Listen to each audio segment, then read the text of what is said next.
Bismillahirrahmanirrahim. Assalamualaikum warahmatullahi wabarakatuh.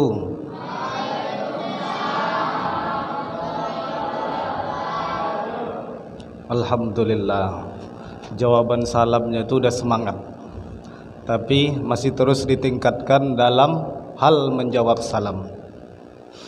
Alhamdulillahi rabbil alamin. Wassalatu wassalamu ala asyrafil anbiya'i wal mursalin wa ala alihi wa ashabihi ajma'in, amma ba'du. Ya ayyuhalladzina amanu taqullaha haqqa tuqatih wa la tamutunna illa wa antum muslimun. Sadaqallahul azim. Selalu doa ayat itu kan? Selalu doa kan? Setiap khutbah Jumat itu pasti dibacakan. Wahai orang-orang yang beriman, ittaqullah haqqa tuqatih. Bertakwalah kepada Allah dengan sebenar-benarnya takwa. Maksud takwa itu apa? Menjalankan segala perintah Allah dan menjauhi segala larangan Allah. Itulah takwa. Orang yang rajin sholat itu takwa. Orang yang rajin bersedekah itu takwa. Tapi ada orang yang tidak punya harta, dia mampu tidak bertakwa. Mampu dengan apa? Dengan ibadah sholat. Bahkan senyum pun ibadah. Segala ibadah adalah bentuk ketakwaan kepada Allah Subhanahu wa taala. Bersyukur kepada Allah Subhanahu wa taala dengan ucapan alhamdulillahi rabbil alamin. Setiap awalan pembukaan harus dimulakan dengan alhamdulillah. Apa itu alhamdulillah? Adalah kalimat pujian kepada Allah. Alhamdu, segala bentuk pujian lillah, hanya milik Allah. Allah sajalah yang berhak dipuja dan dipuji. Salawat dan salam tidak pula lupa kita hadiahkan kepada Nabi besar Muhammad sallallahu alaihi wasallam dengan ucapan Allahumma salli ala sayyidina Muhammad wa ala ali sayyidina Muhammad bu'dan liman dzukirtu falam yusalli alayya. Nah, itu hadisnya ya, Abang Topan. Celakalah orang yang ketika disebut namaku dia tidak mau berselawat kepadaku. Itulah dia. Bu'dan liman dzukirtu falam yusalli alayya. Itulah hadisnya. Jadi memang sudah celakalah orang yang disebut nama Nabi Muhammad, dia diam aja. Tak peduli dia. Lo gua kata dia. Tak peduli dia. Kemudian pada malam hari ini kita masih bersyukur, selalu tetap bersyukur kepada Allah karena dapat hadir dalam kajian-kajian agama di Masjid Yahyawiyah dalam ikatan remaja Masjid Yahyawiyah. Apa itu Yahyawiyah? Masjid gitu kan? Ya memang masjid. Nama itu menyimbolkan filosofi yang sangat besar. Dari sebuah nama seseorang bisa bangkit, bahkan bisa hancur, ya kan? Banyak kita tengok tuh setiap toko-toko tuh, toko grosir, toko apa, pasti namanya elok-elok. Nama elok-elok. Toko grosir Berkat Doa, apa lagi? Abijaya. Nama grosir Bang Usup tidak pula tahu apa namanya tu ya. Atau grosir Bang Usup. Pasti setiap ya hal-hal yang bagus, yang baik diberikan nama yang baik-baik. Dari sebuah namalah maka melahirkan filosofi yang sangat besar. Begitu pula kita diberikan nama oleh orang tua macam-macam. Ada yang siapa namanya nih? Ada Rizki, ada Nisa, ada Ija. Nama itu memiliki arti bahkan filosofi yang sangat besar. Seorang orang tua tidak akan mungkin memberikan nama anaknya itu ecek-ecek. Kena lahir di sampan, ku bagilah nama sampan, gitu kan? Kena lahir di laut, gitu ya. Aku bagi nama dia laut. Kena nama dia di rumah sakit, untung tak di karpet. Nama anak karpet, kan? Jadi menggambarkan nama itu adalah penting. Jadi nama Ustaz macam mana? Kan ada orang bertanya, nama Ustaz macam mana? Nama Ustaz Iskal Riswanda apa artinya tu? Saya pun tak tahu. Sebab dulu mendiang ayah saya, dia membagi nama tu Iskal Riswanda karena dia hobi olahraga. Hobi olahraga, dulu ada nama pemain bulu tangkis tahun 90-an, atlet bulu tangkis dari India. Nama dia Iskal Riswanda. Saking gomanya dengan atlet tu dibagilah nama tu. Ada tidak filosofinya di situ? Ada. Walaupun namanya mungkin kalau diartikan dalam bahasa Arab, iskal tu muskil, masalah. Ini wang ni buat masalah jodoh ni. Iskal juga disebut dengan garis, bentuk. Jadi yang mana pun jadi. Setiap nama memiliki filosofi tertentu, arti-arti tertentu, bahkan ada sejarah-sejarah. Muhammad dibagi nama ya sebab orang tuanya tu cinta kepada Nabi Muhammad. Muhammad Rizki, nama orang yang paling kucintai Muhammad, bagi rizki, semoga rizkinya berlimpah. Ada makna-makna tersendiri, ada sebab nama adalah doa. Ada yang tak punya nama di sini, asal manggil woi, ada tidak? Itu tak pernah nama dia tu. CS woi kata dia manggil kan, itu tak ada namanya tu. Entah ke mana nama. Luti-luti omak ayam atau kambing dulu, tahu-tahu juga dipanggil woi. Kembali kepada momen yang berbahagia pada malam hari ini. Kita malam ini lumayan rame daripada pekan yang lalu, malam Sabtu yang lalu rame, tapi ramenya budak-budak lasak. Ini jangan lasak lagi yo. Donga dulu. Nanti kalau udah siap, ndak main-main lah. Udah siap berdoa, udah salam, udah bubar, ndak main-main lah. Tapi mainnya ke rumah yo, balik ke rumah. Di dalam setiap kajian itu ada namanya khidmat. Khidmat itu berasal dari bahasa Arab yang artinya, yang bahasanya itu khodama, khodim. Artinya itu kalau dalam bahasa Arab khodima itu pembantu atau pelayan atau pesuruh. Khidmat itu pun berasal dari bahasa itu, arti itu. Maksudnya apa khidmat? Seorang murid berkhidmat kepada gurunya. Maksudnya apa? Murid itu betul-betul melayani gurunya. Itu di setiap pesantren itu, apalagi yang dia memakai sistem pesantren salafiyah, bukan salafi, salafiyah, itu pasti mengajarkan khidmat kepada guru terlebih dahulu. Contohnya apa? Inilah kopi ini khidmat ini. Diberikannya, dikasihnya guru tu minum, ada tambah pula le mineral, ada rasa manis-manisnya gitu ya. Ada pula tambahannya lagi. Inilah bentuk khidmat kepada guru. Disediakan meja, bangku diangkatkan, disusun rapi. Inilah khidmat, bentuk bakti, bentuk layanan kepada seorang guru. Apa fungsi, apa faedah khidmat itu sendiri? Jadi ilmu itu tidak akan sampai ke siapapun orang, tidak akan sampai kalau seseorang tersebut membenci atau tidak suka atau tidak peduli dengan gurunya. Ilmu itu tak akan sampai ke orang itu. Yang bisa menyampaikan ilmu itu cinta, rasa cinta.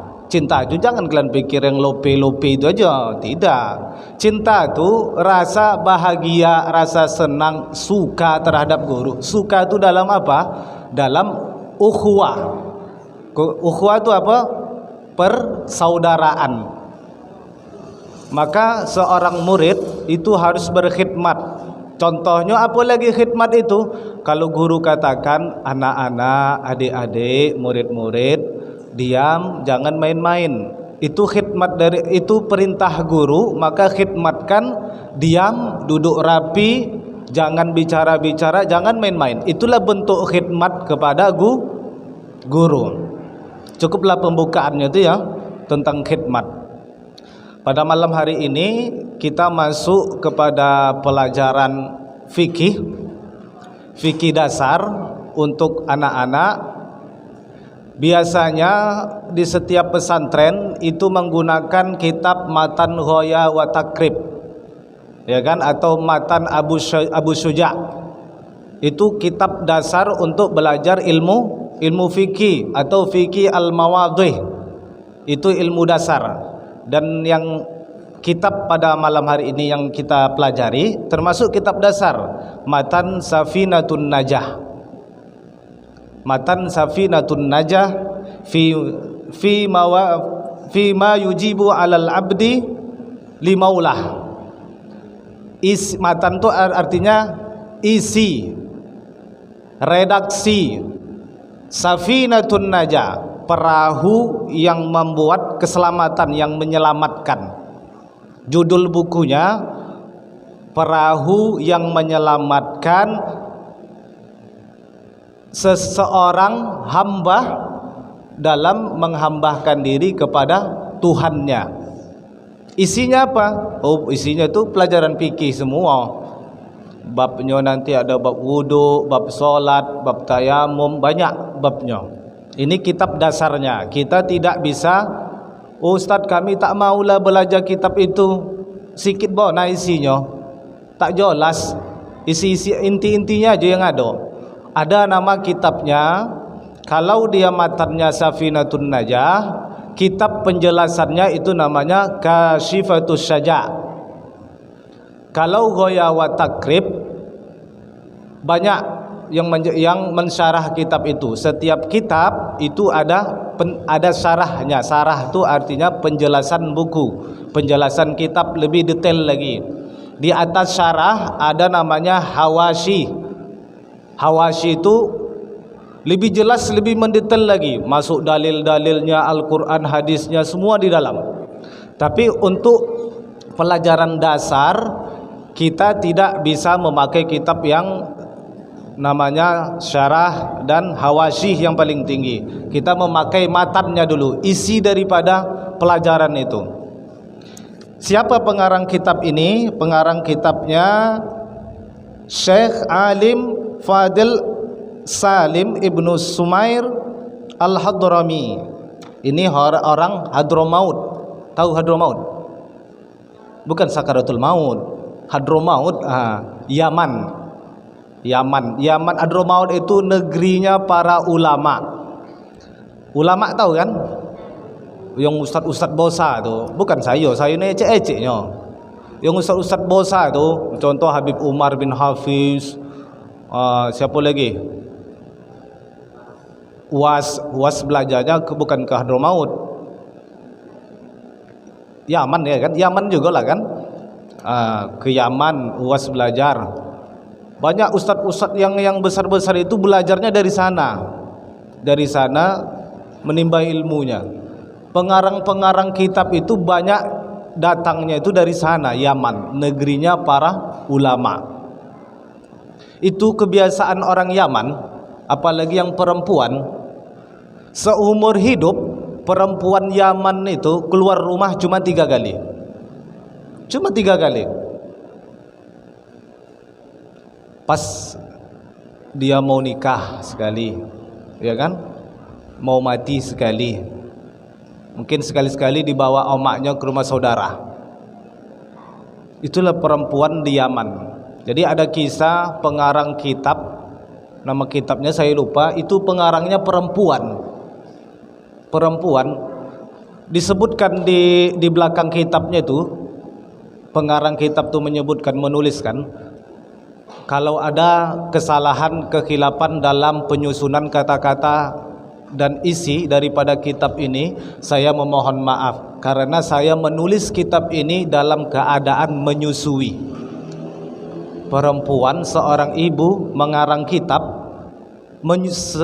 sambil menyusui. Itulah hebatnya perempuan di Yaman, di Batubara. Bagus juga kalau mengarang kitab, kalau belajar kitab. Mana itu orangnya? Inilah dia nih. Inilah yang ikut pengajian. Ini kan belajar kitab nih kan. Berarti inilah di antara anak-anak remaja di kampung nih, mana yang bagus, mana yang soleh, mana yang baik. Inilah orangnya nih. Iya kan? Betul tidak?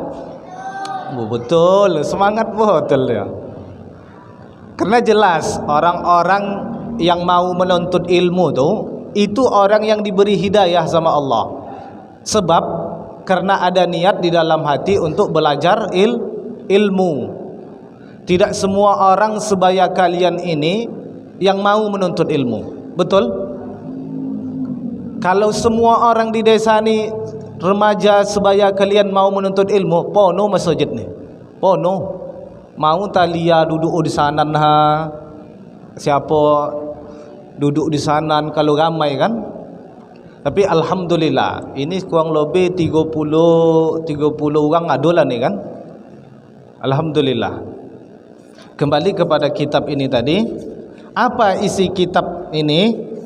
Isi kitab ini menjelaskan tentang ilmu fikih. Dijelaskan setiap kitab itu pasti pembukaannya dijelaskan itu.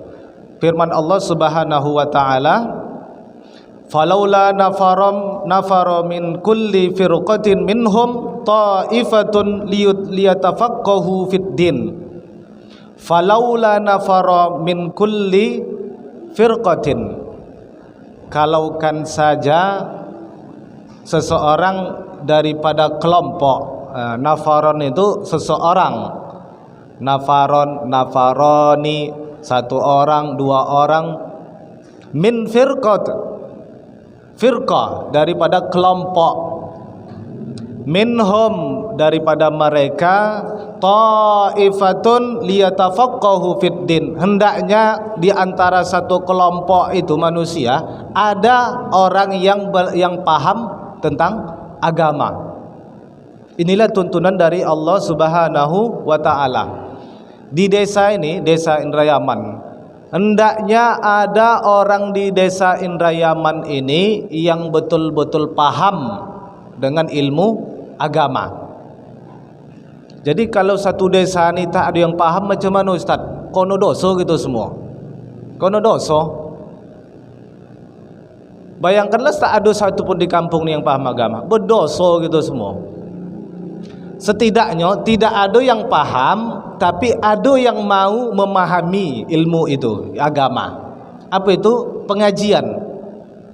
Tak ada yang pandai di kampung itu ni yang pandai agama, tapi uang-uangnya mau belajar agama. Itulah maksudnya. Kalaupun tidak ada sama sekali, adalah yang hendak belajar ilmu agama. Masuklah kita kepada pelajaran yang mana dalam kitab ini dimulakan seperti biasa, alhamdulillahirabbil alamin wa bihi nasta'in ala umurud dunya waddin. Segala puji bagi Allah, Tuhan semesta alam. Yang dimaksud Tuhan itu Rabb, adalah pengatur, adalah penguasa alam. Tuhan yang dimaksud itu bukan Tuhannya orang Yunani. Kalau secara bahasa Yunani, Tuhan itu adalah dewanya dewa, pemimpinnya dewa, itulah Tuhan bagi orang Yunani. Sementara di dalam Islam disebutkan Rabb. Rabb itu yang maha mengatur, yang maha menguasai alam semesta. Mana tuh alam semesta? Inilah dia. Alam semesta inilah dia, bumi, planet-planet ni semua itu adalah alam semesta yang mengatur alam semesta. Kalau bumi-bumi apa planet-planet tidak ada yang mengatur, oh belagu dah gitu dah. Anta-anta rezeki tu campak ke Pluto sana. Lalu dah berpisah je. Tengok rezeki di Pluto, rezeki yang ini di Mars, jadi manusia Mars dia kan. Kalau tidak ada yang mengatur, ternyata bumi ini, alam semesta ini diatur oleh Allah, sehingga planet-planet itu tidak bertabrakan antara satu dengan yang lain. Saking rapi tertibnya galaksi kita di muka bumi ini. Wassallallahu wasallam ala sayyidina Muhammadin khatimin nabiyyin. Salawat dan salam atas sayyidina. Apa sayyidina artinya? Penghulu atau pemimpin kami, pemimpin kita, Muhammad, Nabi Muhammad sallallahu alaihi wasallam, khatimin nabiyyin, penutup dari para nabi, wa alihi wa sahbihi ajma'in, wa alihi dan keluarga nabi, wa sahbihi dan sahabat-sahabat nabi. Siapa tu keluarga nabi? Siapa keluarga Nabi? Itulah keturunan Nabi Muhammad. Nabi Muhammad punya anak 7, yang hidup 1 namanya Fatimah. Fatimah punya anak namanya Hasan, bukan Upin Ipin, Hasan Husain. Ini Upin Ipin. Hasan Husain punya anak, Husain punya anak. Terus turun sampai ke Indonesia. Itulah yang dikasih nama gelarnya Habib. Ya kan, di Yaman tadi Habib Umar. Kalau di Indonesia banyak Habib Rizik, Habib Bahar, Habib Anis. Itu cucu keturunan Nabi Muhammad. Maka salawat dan salam atas Nabi Muhammad dan keluarga Nabi Muhammad sampai yang sekarang ini. Dari yang dulu sampai yang sekarang, termasuk ayahnya Nabi Muhammad, Abdullah, atuknya, terus sampai ke Nabi Ibrahim alaihi salam, terus nanti sampai ke Nabi Adam yang terus bersilsilah kepada Nabi Muhammad. Jadi kita keluarga Nabi Muhammad?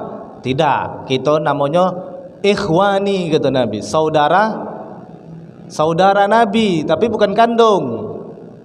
Kalau alihi itu saudara kandung, kalau ikhwani saudara tapi bukan kandung, tapi seperti saudara kandung Nabi.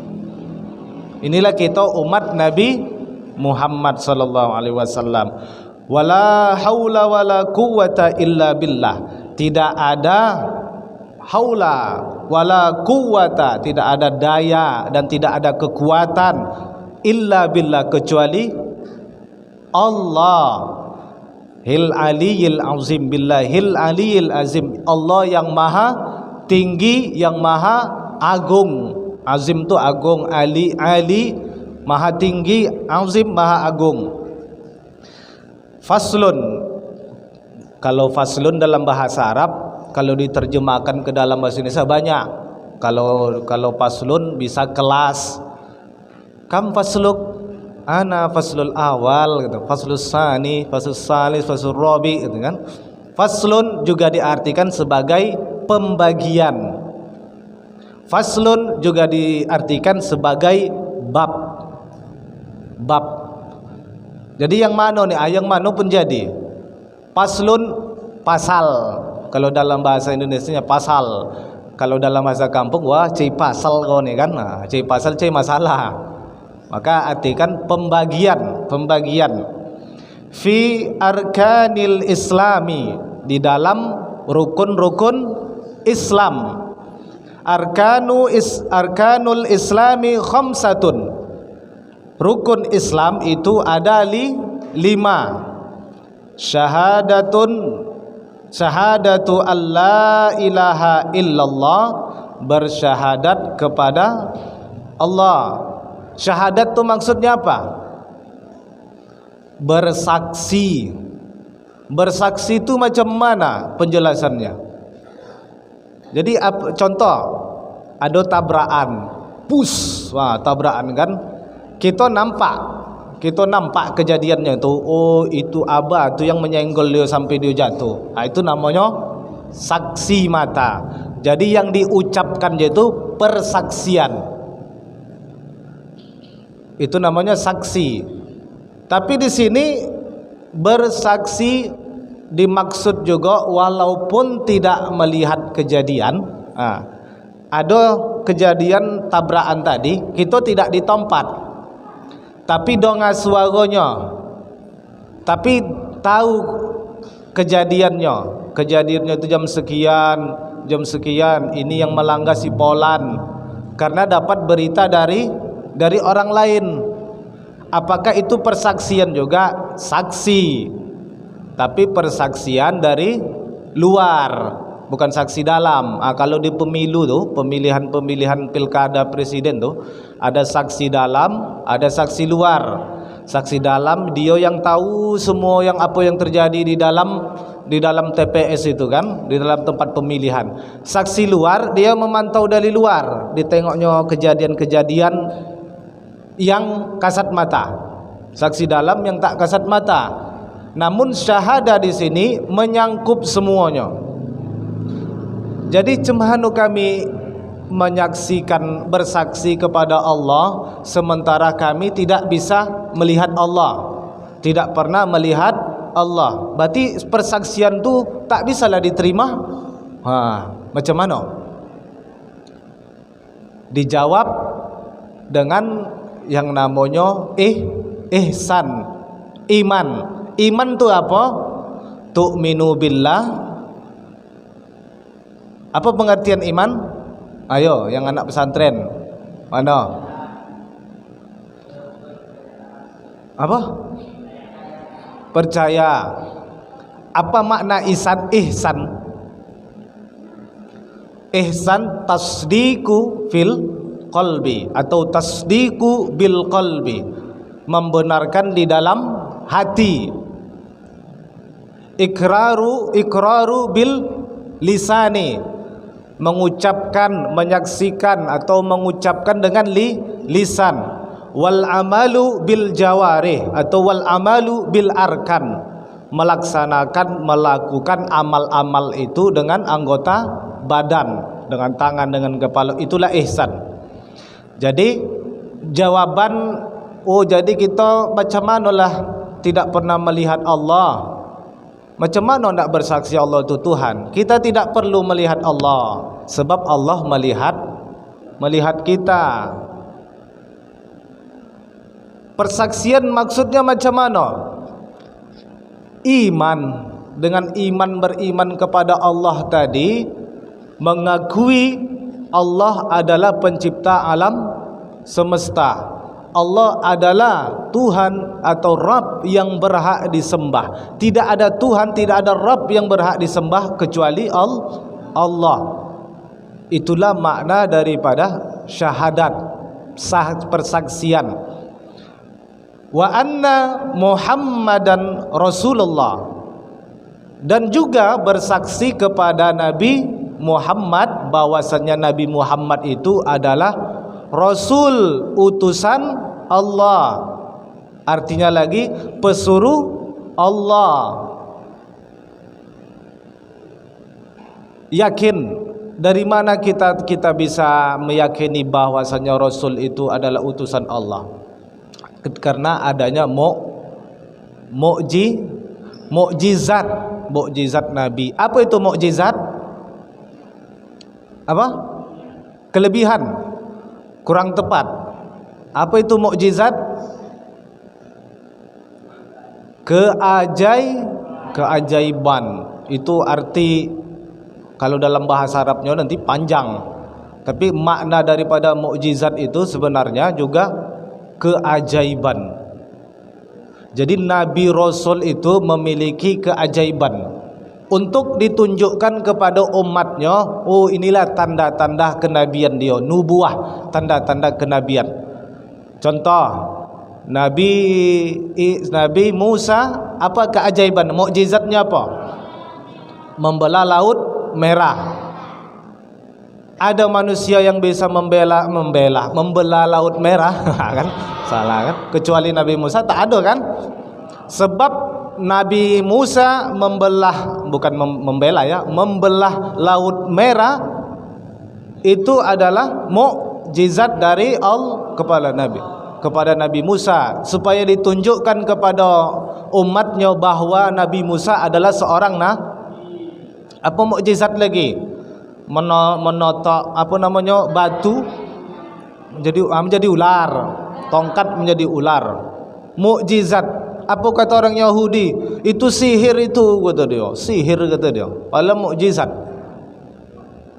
Tetap orang-orang kafir itu kalau sudah mendengar namanya mukjizat, mereka mengatakan itu sihir.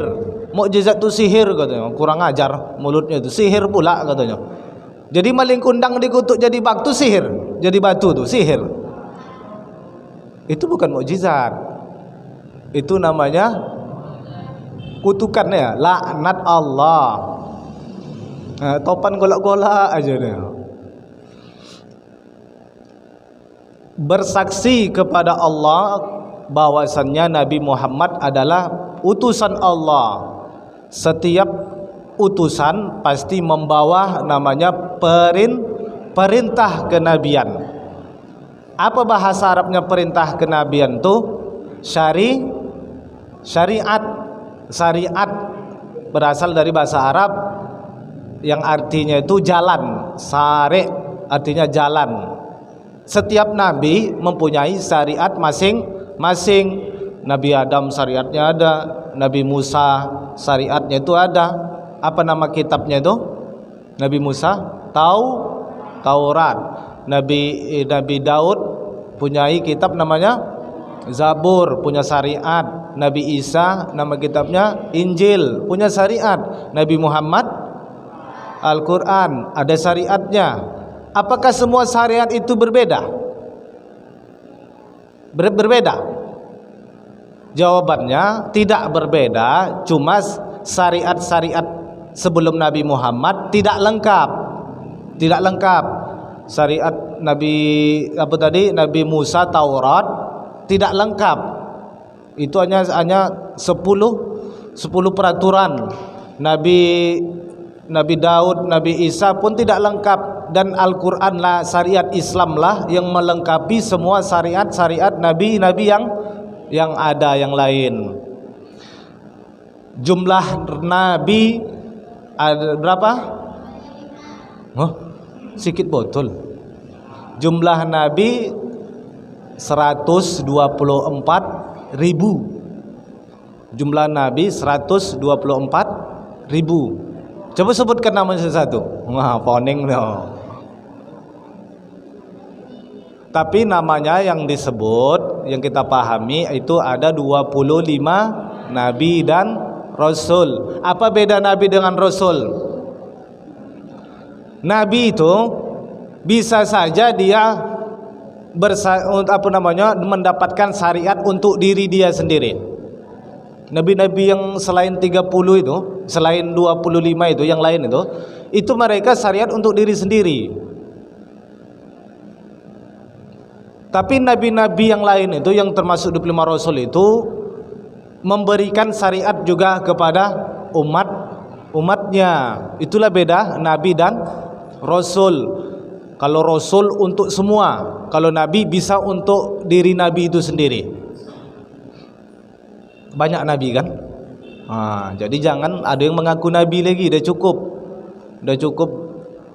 Ada yang mengaku Nabi palsu, namanya siapa? Ahmad Musaddiq, ya kan? Tugimin. Ada namanya Lia Eden, bukan Lia ini, Lia Eden. Lia Eden ngaku Jibril. Ahmad Musaddiq ngaku Nabi. Ditangkaplah sama polisi. Jibril, Lia Eden dengan Musaddiq. Untung aja polisinya pandai, cerdas. Dipanggil Jibril tadi, Lia Eden sama Nabi. Jibril, ada kau bagi wahyu sama Nabi nih? Tak ada, kata dia. Tak ada. Nabi, ada kau dapat wahyu dari Jibril? Tak ada dia bagi, kata dia. Berarti Nabi palsu, Jibril palsu. Masa Nabi dan Jibril tak kenal? Kan begalau. Cobalah bersolawat. Kalau Nabi Muhammad sadap, sallallahu ala Muhammad. Coba masukkan tugimin dulu. Sallallahu ala tugimin. Kan buruk kan? Nama je tak sadap.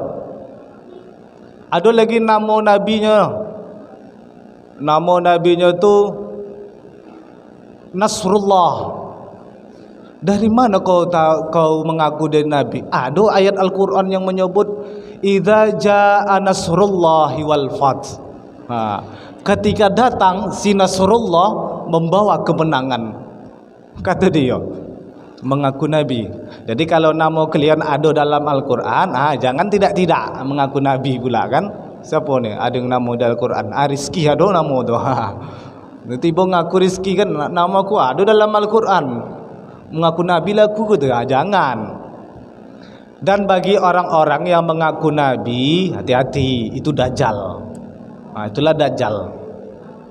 Hati-hatilah, janganlah ondak-ondak mengaku nabi kalian. Itu kalian dajjal lah tu. Hati-hatilah. Masuk tadi, kembali kepada pelajaran tadi.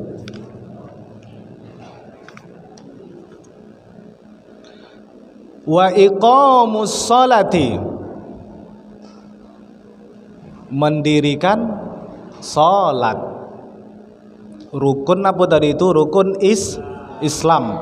Yang pertama tadi mengucapkan 2 kalimat syahadat. Yang kedua mendirikan salat.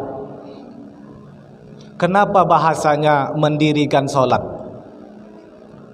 Kenapa tidak bahasanya itu kerjakanlah salat, wa'malus shalah? Karena mendirikan itu memang berat. Kalau hanya sekedar mengerjakan mungkin orang bisa, tapi kalau untuk mendirikan, bahasa mendirikan itu, contoh Rizki mendirikan pengajian remaja masjid. Jadi apa bisa Rizki mendirikan sendiri? Tidak bisa. Jadi mendirikan itu butuh namanya jamaah. Jadi solat itu, makanya solat jamaah itu dihukumkan kepada yang laki-laki. Solat jamaah itu wajib bagi laki-laki, kecuali ada uzur. Ada uzurnya, entah memang sakit betul lah dia, sakit betul lah, bukan sakit covid ya, sakit betul lah. Entah terciduk kaki dia tadi sebelum ke masjid kan, main futsal lepup terciduk kaki dia. Usana ndak solat ustaz, ndak ke kamar mandi je payah kata dia. Entah mana tahu ada uzur boleh.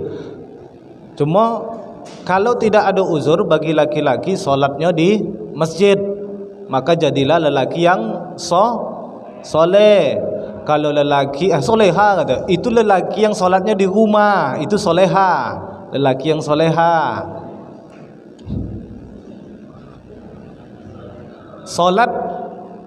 Solat itu ada berapa waktu? Itu 4 kata begini dah kata. 5. Jari tak nampak, ecek-ecek. Ada 5 waktu. Ustaz tengok ini bergalau ni, dia 6 ni. 5 waktu. Apakah ada dalam Al-Quran salat 5 waktu ni? Ada. Apa rukun salat? Itu nanti. Ini dulu kita membahas tentang rukun Islam. Nanti pembagian salat nanti kita pelajari. Wa ita'uz zakati, menunaikan zakat. Ita'u atayu'ti, menunaikan, memberi, mengeluarkan. Kalau ata, mendatangkan sesuatu yang didatangkan, diberikan, itu harus ada bentuknya, harus zahir dia. Bukan apa? Bukan gaib. Aku kasihlah kau duit 100.000 tapi kosong, prank kata dia kan. Bukan. Kalau memberi itu betul-betul memberi, ada duit tu diberi. Jadi ita'u zakat, mengeluarkan zakat. dengan harta. Zakat tu zakat apa aja? Zakat fitrah, zakat harta, zakat profesi. Jadi zakat fitrah tu tak bisa ambil api kan, ada bawas seguni dipoto bawas tu cet kata dia kan, dipoto bawas tu kim WA, aku bayar zakat kepadamu dengan seguni baras kim, pup gambarnya jadi kirimnya. Jadi tak bisa. Makanya ata tu mendatangkan zakat, bentuk zakat tu secara zohir, nampak bahan tu, baras tu nampak, tidak pakai transfer goib. Anak zakat fitrah bawa bagas tu bagian mau dia. Itulah nampak, itulah arti ata. Ita uz zakat, mengeluarkan atau memberikan zakat. Wa saumur Ramadan, apa tu? Puasa di bulan Ramadan. Selain puasa di bulan Ramadan, ada puasa apa lagi? Puasa sunnah lah, puasa Senin, puasa Kamis, puasa Nabi Daud gitu deh kan. Hebat betul yang ada puasa Nabi Daud tu ya. Hebat betul. Sonang betul lama tu. Wah sikit keluar duit aku gitu lah. Jajan dia tidak, tapi bukonya minta ampun, nak buka puasa. Yang mendikai lah, es cendol lah, gorengan lah, tahu isi semua dibeli. Habis tu Gus. Puasa itu yang dimaksud di sini puasa Ramadan. Puasa Ramadan tu di bulan Ramadan. Namanya dia Ramadan, di bulan Ramadan. Berapa hari puasa bulan Ramadan? 30 hari. Kalau tidak nampak anak bulan 29 hari kadang. Puasa tu boleh 29 sampai 30 hari. Jangan ketika uang udah takbir gayo masih puasa gede lagi, haram. Walaupun belum sampai genap hitungan 30 puasa, contoh 29 hari masih, tapi udah diumumkan sama pemerintah di TV besok gayo gitu dia kan. Jadi jangan sok-sok pandai awak, oh puasa bulan kan 30 hari tak bisa nih, harus puasa 30 hari nih. Kasukanlah uang gayo dia puasa. Haram hukumnya puasa di hari raya.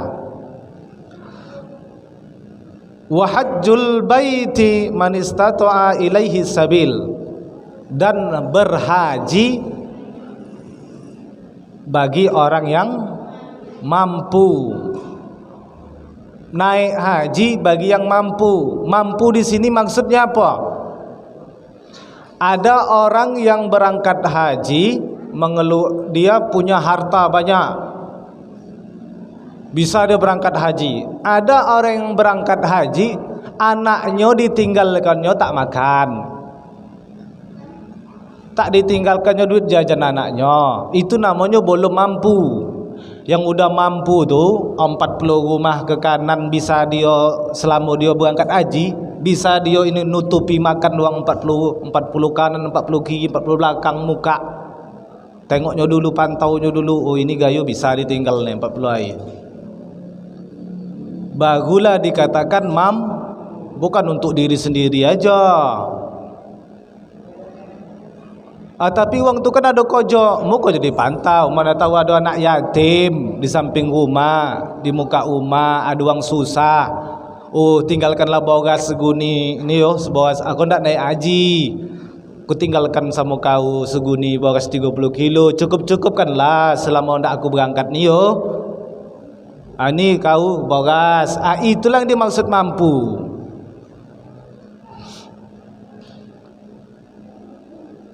Paham tentang rukun iman, rukun Islam? Paham. Memang udah selalu belajar tuh kan, udah selalu. Faslun, pasal atau bab atau apa lagi? Kelas pembagian fi arkanil imani, di dalam rukun-rukun iman. Arkanul imani sittatun. Rukun iman itu ada 6. Antu minabillahi, hendaklah kamu beriman kepada Allah. Antu minu, bahasanya itu fi'il mudhari, tu'minu, kamu beriman. An An itu awal kalimat hendaklah. Haruslah kamu beriman kepada Allah. Jadi orang yang beriman jelas dia orang yang menjalankan syariat Islam. Beriman dia kepada Allah, berimanlah, mau dia menjalankan perintah Allah, mau mencegah larangan Allah, itulah orang yang beriman. Jadi orang yang tak solat itu beriman apa tidak? Tidak. Orang yang tak solat belum beriman. Orang yang tidak puasa tidak beriman kepada Allah. Wa malaikatihi, dan beriman kepada para malaikat. Malaikat mana nih? Malaikat maut. Malaikat 10 malaikat. Berapa jumlah malaikat? Banyak, tak terhitung. Tapi untuk memahami, ada 10 malaikat dan tugasnya siapa yang sudah tahu? Pertama, Jibril menyampaikan wahyu pada Nabi dan Rasul. Kedua, nanti lanjut ya. Jadi untuk memudahkan adik-adik, anak-anak, jumlah yang dikenal itu 10 malaikat. Jibril menyampaikan wahyu, Mikail menyampaikan rahmat, menyampaikan rizki. Apalagi Israfil meniup sangka kala. Israel, oh ini yang takut nih kan, disebut nyawa kata dia. Siapa lagi? Rotib, Atib mencatat yang amal baik dan buruk. Apalagi? Karnangkir yang menanyakan di alam kubur. Apalagi? Ridwan menjaga pintu Malik penjaga pintu Fikri menjaga pintu Namo, itu Namo. Jadi supaya mengenal, dan tugasnya itulah dia 10 para malaikat. Jadi malaikat yang lain macam mana Ustaz? Apa kojonya? Berarti tak berkojo lawang tu. Mereka bersujud kepada menyembah Allah. Malaikat tu sifatnya dia menyembah Allah. La ya'sunallah ma amarahum. Malaikat itu tidak pernah bantah, tidak pernah berontak, tidak pernah komplain kepada Allah tentang perintah kepada para malaikat. Wa ya'maluna ma yu'marun. Malaikat itu mengerjakan apa-apa yang diperintahkan Allah, dia kerjakan. Malaikat itu memiliki fitrah dan iman. Tidak punya nafsu, tidak punya akal. Hewan punya nafsu, tak punya akal. Manusia punya fitrah, punya nafsu, punya akal. Mukanya manusia ini bergalau. Kadang ada yang upo binatang upo. Kalau nafsunya di lebih kuat daripada imannya, itulah manusia seperti binatang. Balhum adol, bahkan manusia seperti itu lebih buruk daripada binatang lagi. Itulah kalau seseorang tidak mendahulukan iman tetapi mendahulukan hawa nafsu. Malaikat tak punya nafsu. Kalau malaikat punya nafsu, wah udah mencalon presiden malaikat udah. Kalau punya nafsu kan, kalau punya nafsu, wah habis gitu. Tak dapat apa, tak dapat tompat gitu lagi. Karena sifat malaikat itu cukup beriman kepada Allah, melaksanakan semua yang diperintahkan Allah. Wa rusul wa kutubihi, dan kitab-kitabnya Allah. Apa itu tadi? Itulah yang 4 itu. Tapi jangan dipikir Injil yang dipegang umat Nasrani, bukan itu. Juga bukan Taurat yang dipegang oleh orang Yahudi, bukan. Tauratnya Nabi Musa dululah yang asli. Injilnya Nabi Isa yang ditulis oleh Barnabas, oleh siapa itu? Hawariyun itulah yang asli. Zabur yang sama Nabi Daud dulu, bukan yang sekarang. Yang sekarang tuh udah dimanipulasi. Al-Quran dari dulu sampai sekarang tetap sama. Itulah Al-Quran. Inna nahnu nazzalna zikra wa inna lahu lahafizin. Kami yang turunkan Al-Quran itu, az-zikra, Al-Quran itu, kami juga lah yang menjaganya, kata Allah. Allah turunkan, Allah yang menjaga keaslian Al-Quran itu. Makanya Al-Quran satu ayat dengan ayat lain itu tak ada kontradiksi antara ayat dengan ayat lain. Artinya tidak ada bentrok. Tidak ada satu ayat, contoh ayat yang ini mengharamkan minuman keras, tak ada kita jumpai ayat yang lain menghalalkan minuman keras, tak ada. Semuanya saling berderetan Al-Quran tuh, tidak ada saling bentrok. Karena itu adalah wahyu dari Allah, mutlak datangnya dari Allah. Itulah kitab-kitab Allah. Wa rusulihi, rasul-rasul Allah yang 25 tadi. Adam, Idris, Nuh, Saleh sampai ke Nabi Muhammad. Imani mereka Nabi Adam. Oh, aku tak maulah ustaz ku Nabi Isa, mengapa? Dia kan dianggap Tuhan gitu kan. Isa versi Islam. Versi Islam tuh Isa tuh nabi dan rasul. Jadi kita cintai, kita imani Nabi Isa itu membawa kitabnya Allah yang dia diutus ke bumi sebagai rasul, bukan sebagai Tuhan. Itulah maknanya itu. Wal yaumil akhiri, dan hari akhir. Hari akhir itu apa? Hari kehancuran, hari kiamat. Setelah hari kiamat, bukan terjadinya kiamat itu aja ya. Hari pembangkitan, hari hisab, hari apa lagi? Mizan, penimbangan. Itu harus kita imani bahwa kita setelah mati, setelah dikubur, di dalam kubur alam barzakh, itu kita nanti akan disoal oleh malaikat. Malaikat apa tadi? Akan disoal, marabbuka, ma imamuka, man imamuka, ma kitabuka. Ditanya, kita yakini, kita imani bahwa hal itu nanti terjadi ketika kita mati. Nanti setelah alam barzakh, hari berbangkit, kita dibangkitkan kembali oleh Allah dalam apa nama itu? Alam apa namanya?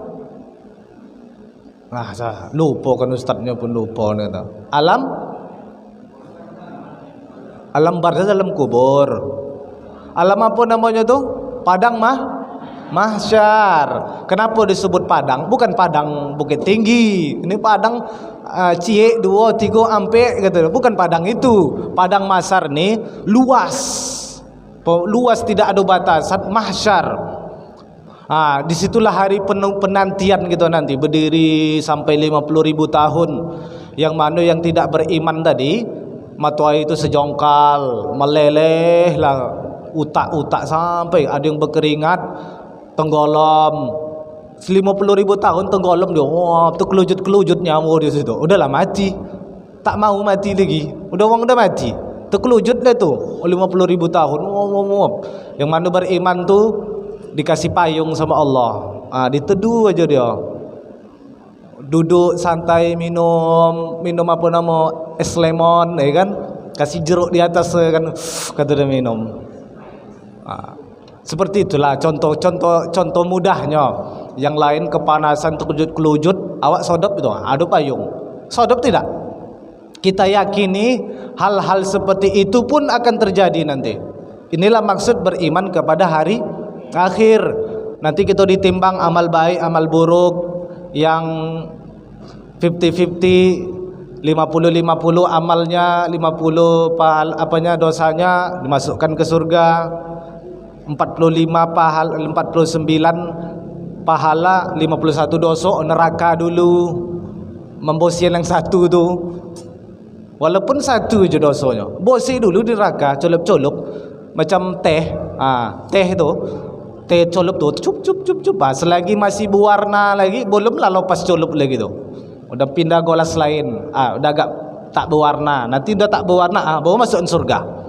Colup colup awak dulu, barulah nanti menjalan titik sirat.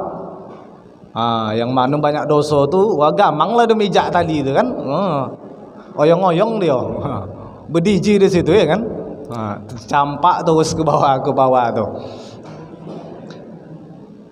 Yang terakhir, wabil qadri khairihi wa syarrihi minallahi ta'ala, dan beriman kepada qadar. Qadar itu apa? Ketentuan Allah. Khairihi wa syarri, ketentuan Allah yang baik dan yang buruk. Kita ni belum tahu misalkan wah ustaz tu nampak beriman misalnya kan, ke masjid rajin, ngisi tausiah rajin, masuk surga gaya ni belum tentu. Bisa aja ustaz yang dulu masuk neraka, bisa dulu kalian nih yang belajar nih, bisa kalian nanti yang masuk surga, ustaz yang masuk neraka. Amin pula. Wah gawat nih. Bahkan seseorang pun masuk surga atau nerakanya seseorang itu sudah ditentukan Allah dulu. Allah sudah tentukan kita ni masuk surga atau neraka. Allah sudah tentukan, kita tinggal jalankan aja. Tak bisa kita bilang tadi, oh ustaz yang soleh ulama tu masuk surga tu nanti tu. Tak bisa. Ada orang jahat, penyabu, lem kambing, kan, pencuri, dia masuk neraka ni. Belum tentu. Mana tahu sebelum nyawa tercabut taubat dia, salat dia. Misalnya pagi jam 10 dia nak mati, misalnya kan, nak mati jam 10 pagi dalam kondisi lomas apa mabuk-mabuk dia, tiba nampak dia orang berjalan, ingin aku solat duha ni ya, kata, solat duha lah aku sekali, kata dia kan. Pagi dia mandi, pagi dia ke masjid solat duha, dia alih meninggal. Padahal malam tadi mabuk dia, mencuri dia, berzina dia, macam itu kan. Tapi waktu duhanya dia berapa jam lah setelah itu, solat duha dia, meninggal dia, masuk surga pun neraka tu? Surga. Jadi tidak bisa kita tentukan seseorang tu melihat dari kondisi dia sekarang. Ini penyabu masuk neraka, bukan maksudnya orangnya tidak bisa kita tentukan dia neraka surga, tapi perbuatan penyabu tu membawa dia ke dalam neraka. Orangnya belum tentu masuk neraka. Orang yang baik, ustad-ustad tu belum tentu dia masuk surga, ya kan? Amal dia jadi ustad tu, mengajar-ngajar tu, itulah yang membawa dia ke surga. Orangnya belum tentu masuk surga. Ngerti? Itulah yang dimaksud dengan takdir, ketentuan Allah yang baik dan buruk. Sekianlah pembahasan kita pada malam hari ini. Kita ada tanya jawab, udah disalin belum?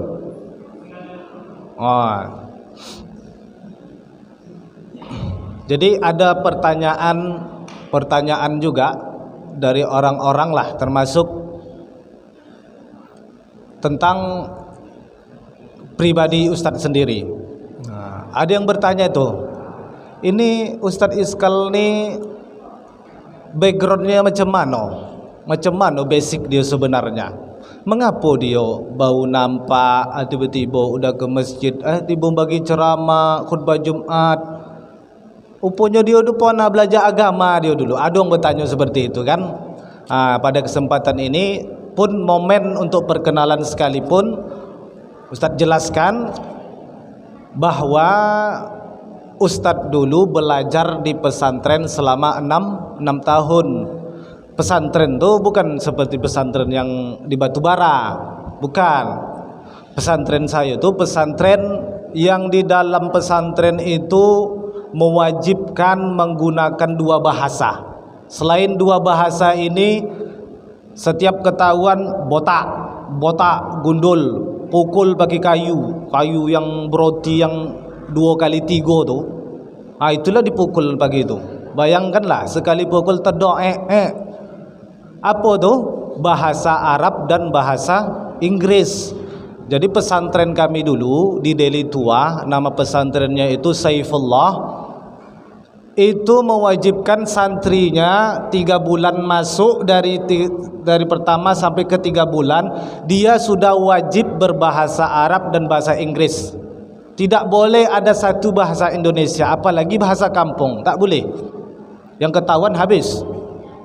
Ada namanya itu jasus itu mata-mata, spy bukan Spiderman ya, spire. Itu nanti mata-mata itu memang ditugaskan. Oh, kau ini jasus mahkamah Qismul Lughah, Qismul Nazafah, Qismul Aman, misalnya kan ada bagian bahasa keamanan, kebersihan. Nanti ada mata-matanya itu. Oh, ini berbicara bahasa Indonesia. Tuh ucapan ini waktu sekian. Adalah asal malam tu